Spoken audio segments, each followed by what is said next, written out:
Online class में आपका हार्दिक स्वागत एवं अभिनंदन। हम पढ़ रहे थे शब्द रूप, आज आगे पढ़ेंगे।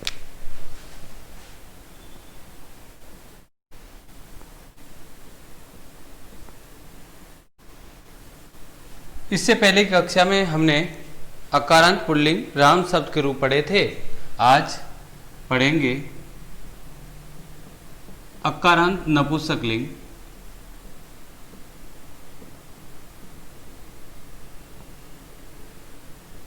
फल शब्द।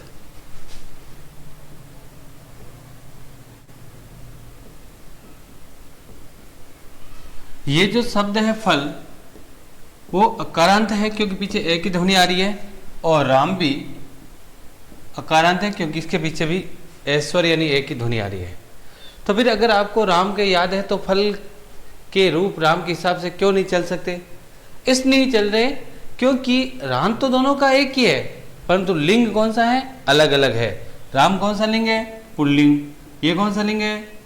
नपुंसकलिंग। इसलिए आपको जब फल शब्द के रूप की आवश्यकता पड़े तो, या ऐसा कह सकते हैं कोई भी अकारांत नपुंसकलिंग के रूप की आवश्यकता पड़े तो वो राम के हिसाब से नहीं चल सकते। इसलिए उनके रूप हमें अलग से याद होने चाहिए। इसलिए आज हम लिखेंगे अकारांत नपुंसकलिंग फल शब्द।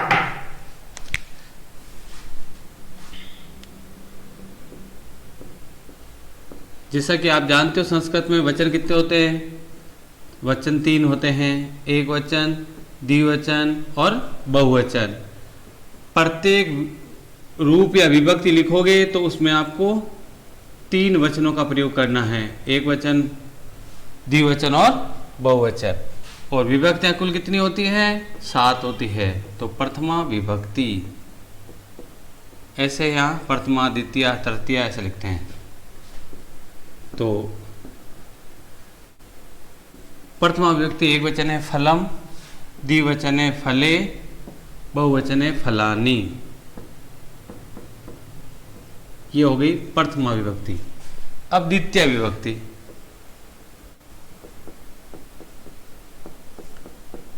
द्वितीय विभक्ति एक वचन है फलम, प्रथमा द्वितीय एक ही है यहाँ, द्वितीय भी फले यानी वो भी सेम है, और बहुवचन है फलानी। अर्थात तीनों वचनों में प्रथमा और द्वितीय विभक्ति एक जैसी है।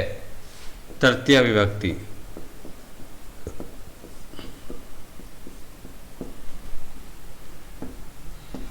फलेन, फलाभ्याम, फलई। चतुर्थी विभक्ति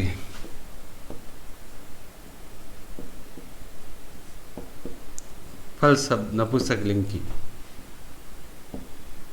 फलाय, फलाभ्याम, फलेभ्य।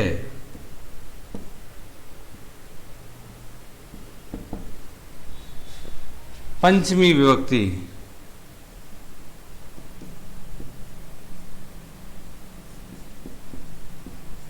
एक वचन फलात,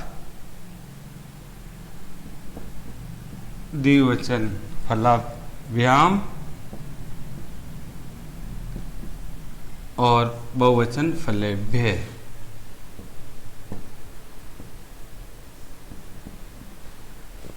षष्ठी विभक्ति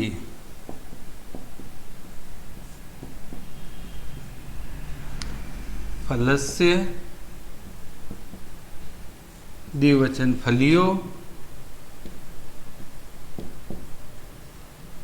और बहुवचन फलानाम।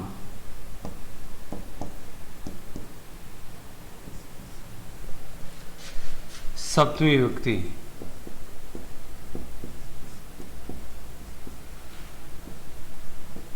फले, फलयो और फलेसु। ये मूल 7 विभक्ति होती है। और फिर होता है संबोधन। संबोधन हमेशा प्रथमा विभक्ति होते हैं, सिर्फ एक वचन में परिवर्तन हो सकता है। यहाँ कोई वचन विभक्ति नहीं है, परिवर्तन नहीं है, तो यहाँ प्रथम विभक्ति क्या था? फलम है, आगे है लगा दो, है फलम। द्विवचन क्या होगा? है फले। बहुवचन है फलानी। संबोधन में कोई भी विभक्ति लिखो, द्विवचन और बहुवचन में कभी परिवर्तन नहीं होता। किसी भी विभक्ति में जो प्रथम विभक्ति है उसके आगे है लगाना होता है। हाँ, एक वचन में कुछ विभक्तियों में परिवर्तन हो सकता है, कुछ विभक्तियों में नहीं होता, परंतु इसमें नहीं है। तो इस प्रकार ये थे अकारांत नपुंसकलिंग फल शब्द। जब अकारांत शब्द की और नपुंसकलिंग की आवश्यकता पड़े तो हमें फल शब्द की विभक्ति याद होनी चाहिए। अब इसके हिसाब से हम ये पुष्प शब्द है, ये भी अकारांत है और नपुंसकलिंग है।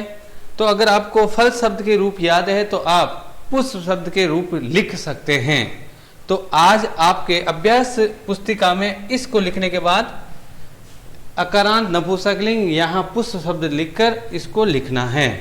जैसा फल है वैसा ही पुष्प होगा। जैसा कि पहली विभक्ति है फलम फले फलानी, तो पुष्प की हो जाएगी पुष्पम पुष्पे पुष्पाणी।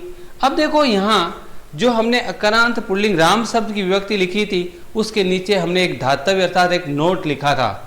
उस नोट के अनुसार कोई भी विभक्ति होती है उसमें 3 जगह क्या होता है? परिवर्तन हो सकता है, बाकी कोई परिवर्तन नहीं होता। तो वो 3 जगह कौन सी है आपको याद रखनी चाहिए। पहली जगह है प्रथमा विभक्ति का कौन सा वचन? प्रथमा विभक्ति का बहुवचन। नंबर 1 प्रथम विभक्ति का बहुवचन। नंबर 2 तृतीय विभक्ति का एक वचन। और नंबर 3 षष्ठी विभक्ति का बहुवचन। यहाँ परिवर्तन हो सकता है, बाकी जगह परिवर्तन कभी भी नहीं होता। कहाँ परिवर्तन होता है और कहाँ नहीं होता, इसके लिए हमने 5 वर्ण लिखे थे। वो 5 वर्ण आपको पता होना चाहिए, जो मैं आपको यहाँ लिख रहा हूँ एक बार समझाने के लिए। वो 5 वर्ण थे र, स, त्र, श और री।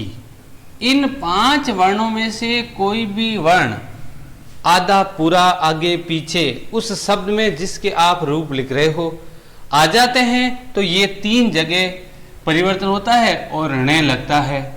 और मान लो नहीं होता तो यही 3 जगह ऋण की जगह क्या लगेगा? ने नल का लगेगा। अब बात करते हैं इस 3 जगह की। पहली जगह यह, दूसरी जगह यह तृतीय विभक्ति एकवचन और तीसरी जगह यह षष्ठी विभक्ति बहुवचन। अब देखो हमने अभी रूप लिखे थे फल शब्द के, तो फल शब्द में इनमें से कोई भी वर्ण है क्या? नहीं है।